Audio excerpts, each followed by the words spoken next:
सभी लोग भगवान श्री राम के ऐतिहासिक प्राण प्रतिष्ठा के उपलक्ष्य में एक बृहत राम कथा, हनुमान जी की कथा, हनुमंत कथा,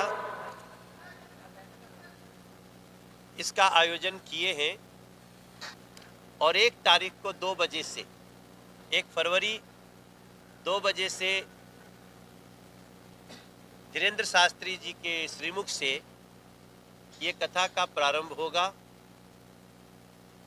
हम आपको बता सकते हैं कि जो मूर्ति अयोध्या जी में लगी है उसकी एक बहुत बड़ी रेप्लिका इस कथा पंडाल में लोगों को देखने को मिलेगी। एक और बात है इस कथा में कि इस मंच पे जो दिल्ली के प्रमुख माँ के मंदिर हैं, माई कालिका, माई झंडेवाला, छतरपुर, ऐसे जो कुछ प्रमुख मंदिर हैं और खाटू श्याम,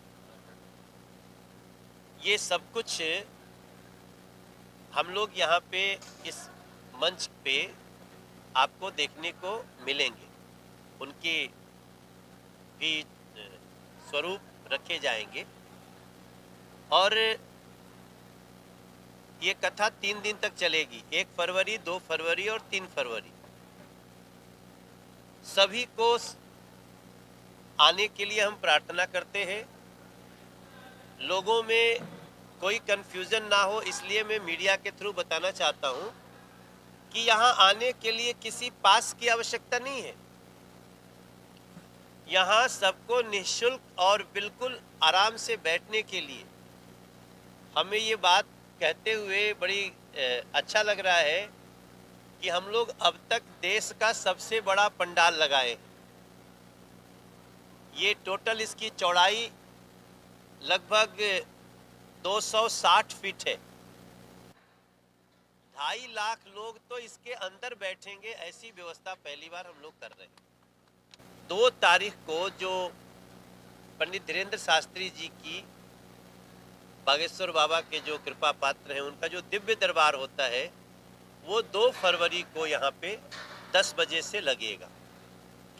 जो भी श्रद्धालु जन हैं वो आएं और इस 3 दिन की कथा में, जो दिन में 2 बजे से शाम के 6 बजे तक होगी, इस दौरान एक बहुत खास बात है जो मैं आप सबको शेयर करना चाहता हूँ। ये पूज्य धीरेन्द्र शास्त्री जी की कथा में हनुमान जी की आरती होती है। बागेश्वर बालाजी स्वयं विराजमान रहते हैं, तो शुरुआत में और अंत में आरती होती है। हम लोगों ने इस आरती को इस बार बहुत विशेष बनाया है। अक्सर आरती करने के लिए लोगों में होड़ लगती है, कौन आरती करेगा। तो हम लोगों ने एक बड़ी, कुछ दिन पहले देश के प्रधानमंत्री नरेंद्र मोदी जी ने एक बात कही थी कि हमारे देश में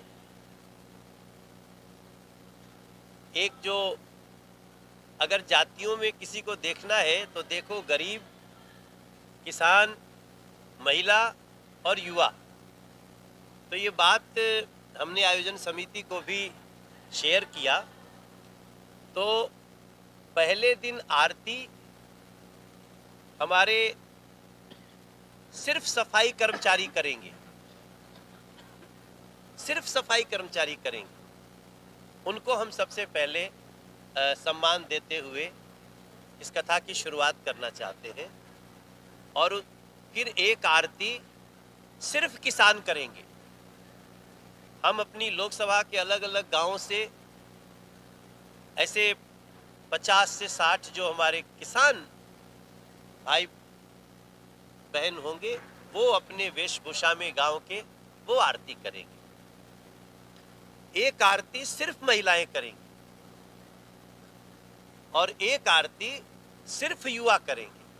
युवा, युवक और युवतियां मिलकर करेंगे।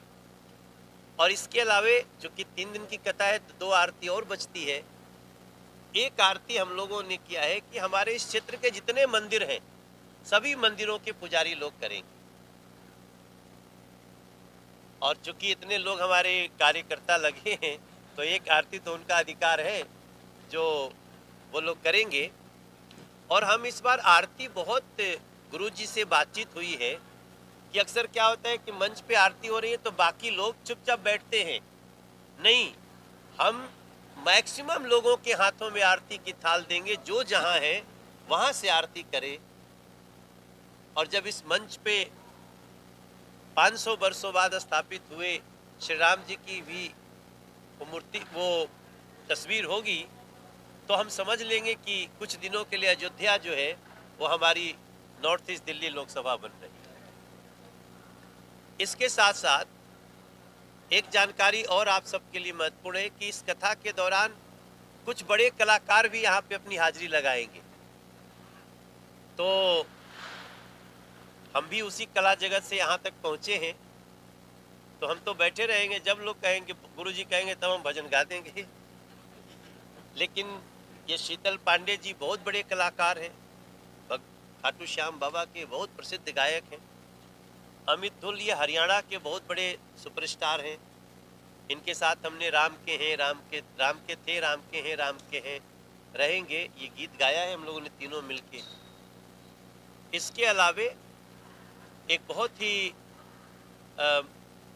प्रभु की बड़ी कृपा है उनके ऊपर, कन्हैया मित्तल जी, वो भी 2 और 3 तारीख को यहाँ रहेंगे। एक हमारे भोजपुरी के बहुत बड़े सुपरस्टार गायक हैं पवन सिंह, तो वो भी यहाँ पे 1, 2, 3 में किसी एक दिन, थोड़े दिन में, देर में हम लोग उसके शेड्यूल जारी करेंगे, वो भी यहाँ पे उपस्थित रहेंगे। और इस प्रकार से अब और भी कलाकार कुछ हमसे बात कर रहे हैं। अभी थोड़ी देर पहले विशाल मिश्रा जी, जिनको अभी दोबारा फिल्म फेयर मिला है एनिमल फिल्म के लिए, तो वो भी इस 1, 2, 3 में एक दिन वो यहाँ पे आएंगे।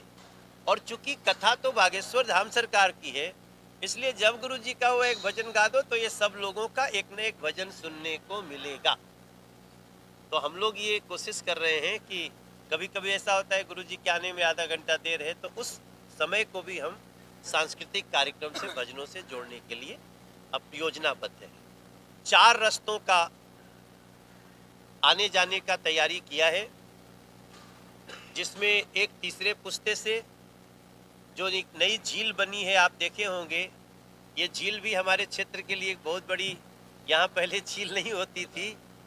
और यहाँ पे हम लोग जो एक योजना के तहत, जिसको हम बोलते हैं river front, Yamuna river front के तहत यहाँ 12 झील हम बना रहे हैं। उनमें से एक आपको सभी मीडिया के लोगों को दिखा होगा। और हम एक एग्जाम्पल प्रस्तुत कर रहे हैं कि चाहने से कुछ भी हो सकता है। तो उसके किनारे किनारे बहुत सुंदर अब पौधे वगैरह लगने शुरू हो गए हैं। मुझे लगता है वो जब आप एक परसों दिन आएंगे तो थोड़े से अंकुरित दिखेंगे आपको। और उसके किनारे किनारे तीसरे पुस्ते से रास्ता है यहाँ तक आने का।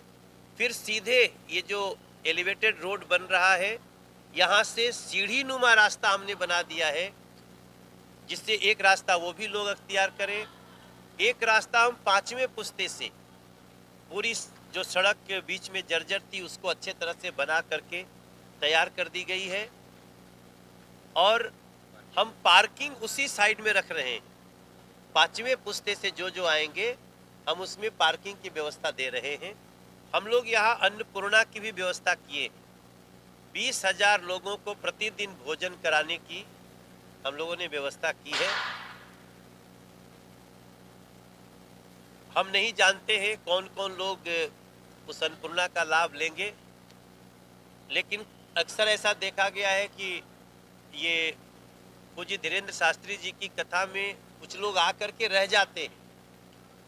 तो हम वैसे लोगों के लिए उनके अन्नपूर्णा की व्यवस्था, उनके नहाने की व्यवस्था, उनके लिए तमाम टॉयलेट्स, ये बहुत सारे ब्लॉक्स रहेंगे जिसमें हम उनकी व्यवस्था को ठीक से चला सकें।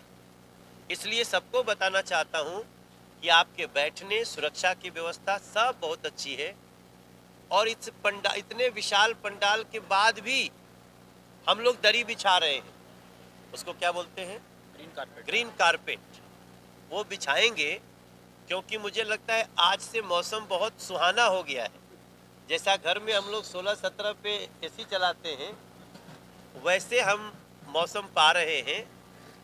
और थोड़ी थोड़ी आप देखेंगे थोड़ा गीला होगा ज़मीन, वो हमने जानबूझ के किया है ताकि वो थोड़ा कल तक सूख जाए, उसको बराबर कर देंगे, धूल ना उड़े, इसके लिए हम लोग को व्यवस्था किए हुए हैं।